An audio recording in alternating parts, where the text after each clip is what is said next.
Assalamualaikum warahmatullahi wabarakatuh, Pak. Waalaikumsalam warahmatullahi wabarakatuh, Mas. Perkenalkan, nama saya Fidel Mawan. Baik. Dari kampus STE Berwili Jateng, Pak. Oh, semester berapa, Mas? Semester 4. Saya di sini menduduki atas wawancara laporan tentang tugas perdagangan syariah. Iya. Yang kemarin saya sudah mengirim surat mohon perizinan. Oh iya. Yang kemarin, Pak? Ya, sudah dikonfirmasi. Alhamdulillah, makasih ya, Pak. Ya. Kita langsung saja memulai wawancaranya. Saya ada beberapa pertanyaan yang perlu saya tanyakan atau lebih dalamnya. Saya ingin mempelajari tentang lebih dalam bank syariah. Silakan. Saya mulai ya, Pak. Baik, silakan. Yang pertama, apa tujuan berdirinya bank syariah Indonesia menurut Bapak?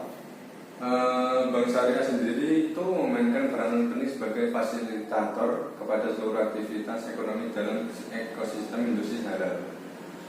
Kita itu keberadaan industri yang perbankan syariah di Indonesia ini itu sendiri telah mengalami peningkatan dan pengembangan yang signifikan dalam kurun 3 dekade ini. Terus inovasi produk, peningkatan layanan, serta pengembangan jaringan menunjukkan tren yang positif dari tahun ke tahun. Bahkan semangat untuk melakukan percepatan juga tercermin dari banyaknya bank syariah yang melakukan aksi korporasi. Hal ini tidak terkecuali dengan bank syariah yang dimiliki bank BUMN, yaitu Bank Syariah Mandiri, BNI Syariah, dan BRI Syariah. Apakah sudah cukup? Cukup, Pak. Kayaknya itu sudah baik, Pak. Oke. Selanjutnya, pertanyaan yang kedua, saya ingin bertanya, menurut Bapak, apa arti bank syariah Indonesia? Arti bank syariah Indonesia ya? Iya. Bank syariah itu biasanya ya kerap disebut juga bank Islam ya di masyarakat Indonesia sendiri ya. Bank syariah adalah perbankan yang pelaksanaannya berdasarkan hukum Islam atau syariah. Iya. Jadi tidak menerapkan sistem bunga pada layanan mereka. Jadi kita tuh tidak menerapkan sistem bunga.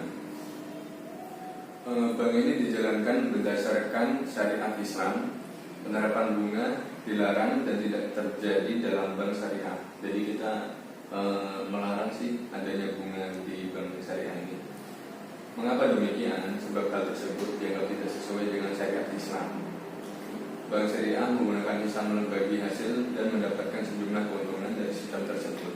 Keuntungan inilah yang kemungkinan digunakan pihak bank selaku pengelola untuk membiayai seluruh kegiatan operasional perbankan yang dijalankan. Apakah cukup? Juga.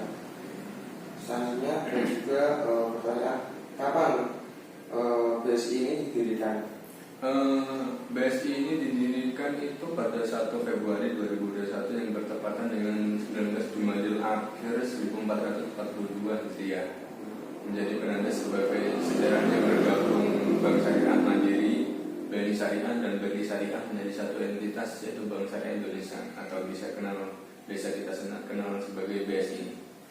Penggabungan ini akan menyatukan kelebihan dari ketiga bank syariah sehingga menghadirkan layanan yang lebih lengkap, jangkauan yang lebih luas, serta memiliki kapasitas permodalan yang lebih baik.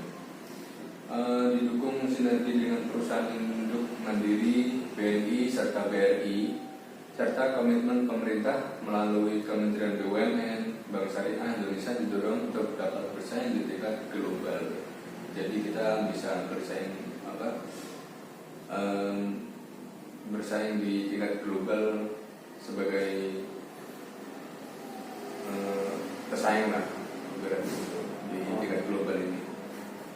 Iya, terima kasih.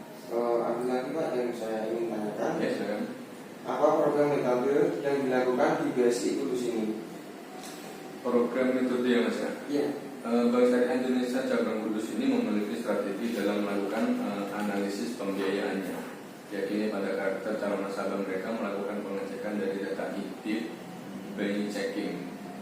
Dari aplikasi tersebut, pihak surveyor BSI dapat melihat rekor pembiayaan calon nasabah, pernah masuk kolektabilitas 2 atau lebih, apakah tidak.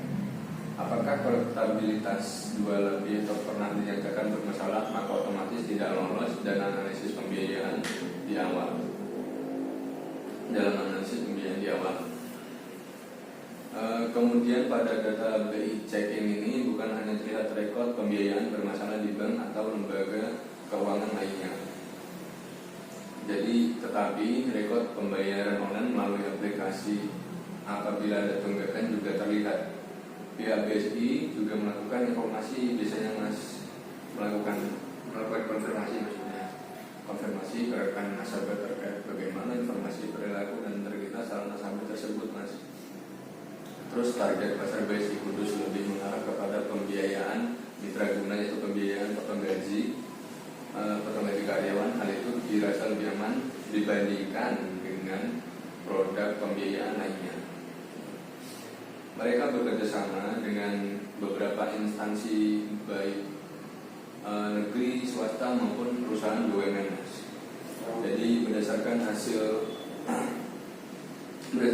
taksiran kemampuan bayar BSI, menaksir kemampuan bayar nasabah dari total gaji dikali dengan 80%. Jadi calon nasabah tersebut yang akan mengajukan pembiayaan dapat diterima apabila total angsuran maksimal 80% dari gajinya.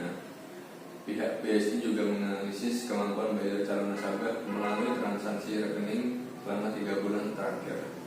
Pada pembiayaan mikrousaha atau pembiayaan kerjasama dan modal usaha, BSI mengukur modal calon nasabah melalui laporan keuangan selama kurun waktu kurang lebih 2 tahun terakhir.